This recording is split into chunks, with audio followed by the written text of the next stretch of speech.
Hi friends, ఈరోజు బొంబాయి రవ్వతో చిన్న సింపుల్ స్నాక్ అండి. ఓకేనా, నేను ఒక పావు గ్లాసు బొంబాయి రవ్వ తీసుకున్నాను.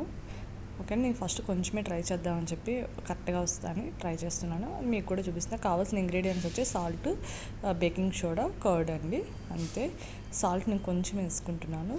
తినే సోడా కూడా వేసుకుంటే వేసుకోవచ్చు, లేకపోతే లేదు. నేను కొంచెం యాడ్ చేస్తున్నాను లైట్గా. చూడండి, ఎక్కువ ఏమైతే యాడ్ చేయట్లేదు. పెరుగు కూడా ఒక చిన్న టీ గ్లాస్ అంత అనుకోండి క్వాంటిటీ. అయితే నేను ఉజ్జాయింపుగా వేసేస్తున్నాను. ఇది ఒక 15 నిమిషాలు 20 నిమిషాలు నానాలండి. కొంచెం ఎక్కువ పెరుగు వేసుకొని కలుపుకోండి. ఓకేనా, నాది కొంచెం రవ్వ కాబట్టి నేను ఇలా తీసుకున్నాను. ఎందుకంటే రిమైనింగ్ పెరుగు కూడా నేను యాడ్ చేసేసాను. అక్కడ ఇంకో ప్యాకెట్ ఉంది కదా, స్మోక్ చేసి ఇలా మూత పెట్టేసుకున్నాను. ఈ లోపు నేను ఒక ఆనియన్, కొత్తిమీర, కావాలంటే పచ్చిమిర్చి కూడా యాడ్ చేసుకోవచ్చు. ఇవన్నీ వేసుకొని కలిపేసుకోవాలండి చక్కగా మెత్తగా. దానిలోకి మీరు కావాలంటే వాటర్ లైట్గా యాడ్ చేసుకోవాలి, ఎక్కువ వద్దండి. ఒకవేళ మీకు వాటర్ కూడా యాడ్ చేసుకోవాలి, ఇంకా గట్టిగా వస్తుంది అంటే కలిపేటప్పుడు మనకి అంటే అది జారుగా ఉండాలండి. మనం పునుగులు వేసేటప్పుడు మరి గట్టిగా ఉంటే రాడ్లా వస్తాయి.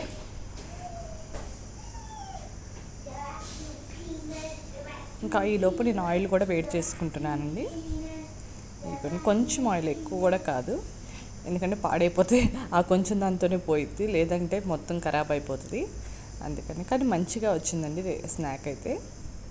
నేను కూడా యూట్యూబ్లో చూసి ఇంకొంచెం నా ఓన్ ఇంగ్రీడియంట్స్ అవి కూడా యాడ్ చేసుకొని చేస్తున్నాను ఈ రెసిపీని.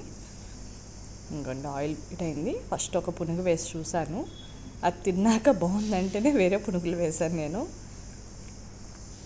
సిమ్లోనే వేగాలండి, హైలో వద్దు. ఎందుకంటే బొంబాయి రవ్వ కదా, ఊరికినే ఉడికిపోయినట్టు ఉంటుంది కానీ లోపల ఉడకదు, పచ్చిగా ఉంటుంది. పైన మాత్రం మాడిపోతుంది కానీ. ఓకేనా, ఫస్ట్ నాకు అలాగే అయ్యింది. టేస్ట్ బాగుంది కానీ ఊరికి నేను అందుకే తర్వాత నుంచి సిమ్లోనే చేసుకున్నాను. ఇంకా బాగా వచ్చినప్పుడు ఇంక 4-5 పునుగులు వేసేసాను. నాకు మొత్తం కలిపి ఒక 20 పునుగులు వచ్చినాయండి అంత పిండికి. అయిగోని చెప్పాను, ఫస్ట్ బాగా ఉడికిపోయింది, కాకపోతే లోపల ఉడకలేదు కానీ పైకి బాగా మాడిపోయింది. తర్వాత నుంచి మాత్రం సిమ్లోనే కుక్ చేశాను నేను. అలానే ఆయిల్ పీల్చడం అదేమి ఉండదండి. ఓకేనా, ఇంకా నేను చాలా restaurant videos, non veg videos, biryani videos కూడా పెట్టానండి. ఎవరికైనా కావాలంటే అవి కూడా చూడండి. ఓకేనా, ఇదిగోండి టమాటా పచ్చడి కాంబినేషన్తో ఇలా అనమాట. ఇంకా మన సాస్ అవి కూడా వేసుకోవచ్చు.